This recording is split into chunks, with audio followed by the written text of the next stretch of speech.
શહેરમાં ધૂમ સ્ટાઇલથી મહિલાઓના ગળામાંથી અછોડા તોડી આતંક મચાવનાર બે શખ્સોની ડીસીબીએ કારેલીબાગ વિસ્તારમાંથી ધરપકડ કરી હતી।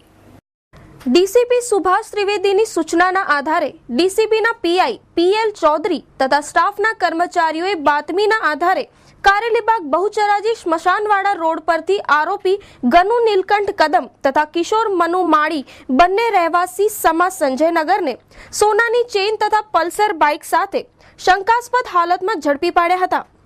કિશોર માળી અગાઉ ફતેગંજ પોલીસમાં બળાત્કાર તથા દેશી દારૂની ખેપ મારવાના કેસમાં પકડાયેલો છે, જ્યારે ગનુ કદમ ચેઇન સ્નેચિંગ તેમજ બાઇક ચોરીના કેસમાં ધરપકડ થઈ ચૂકેલી છે।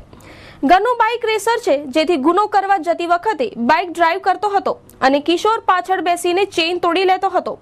અલબત્ત બંને રીઢા આરોપી હોય પોલીસે તેમની ધરપકડ કરી રિમાન્ડ મેળવવાની તજવીજ હાથ ધરી હતી। તાજેતરમાં ચેઇન સ્નેચિંગના જે ગુનાઓ બનેલા હતા તે અનુસંધાને મહેરબાન નાયબ પોલીસ કમિશનર સાહેબ શ્રી ક્રાઇમ બ્રાન્ચની સૂચનાથી અમે પેટ્રોલિંગમાં હતા।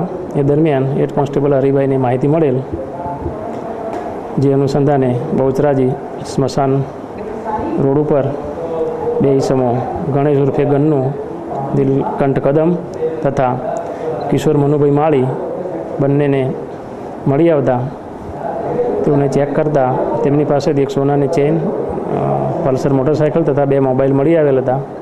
એ બાબતે તેઓને પૂછપરછ કરતાં કોઈ સંતોષકારક જવાબ ન આપતા તેઓને CRPC 41 વંડી મુજબ અટક કરવામાં આવેલ હતા।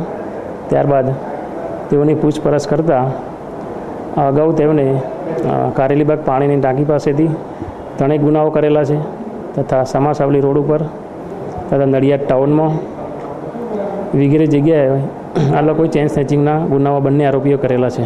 કેટલાનું મુદ્દામાલ રિકવર થયું છે? 57,360 રૂપિયાનો મુદ્દામાલ રિકવર કરેલ છે।